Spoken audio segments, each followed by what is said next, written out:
I analyzed the arguments offered in a major scientific controversy and show the flaws in scientists' reasoning. Hence, I demonstrate how philosophical analysis can fruitfully evaluate and solve this issue. Compared with climate model output, tree-ring reconstructions show less cooling of global surface temperature following large volcanic eruptions. A hotly debated missing tree-ring hypothesis is proposed to account for this discrepancy. In this paper, I analyze arguments based on both parties in the debate and demonstrate that arguments based on cross-dating and Monte Carlo simulation can neither refute nor support the hypothesis.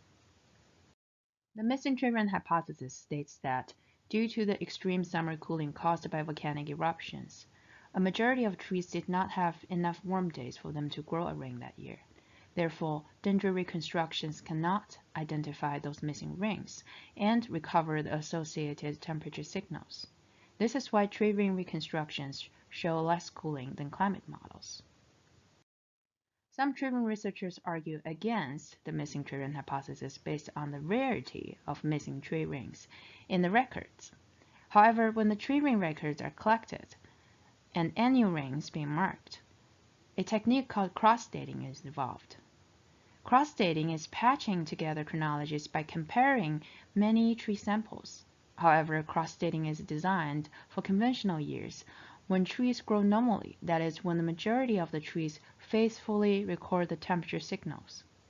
Therefore, cross-dating is probably not applicable to extreme years, such as those when large volcanoes erupted, because the majority of trees might not be able to faithfully record that signal, and this is exactly the situation that the missing tree ring hypothesis suggests.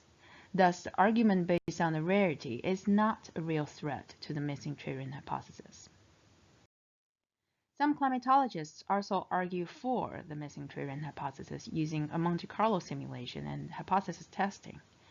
However, due to the vagueness of the specific hypothesis it tested, and also because the Monte Carlo is only a simulation, their research can only show the uncertainties within the data, but cannot give additional empirical support.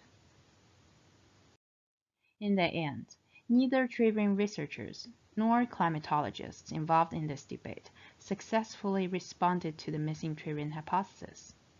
By spelling out the logic of the specific research questions in each case, I argue that natural and interventional experiments should be the first step in addressing the missing tree ring hypothesis.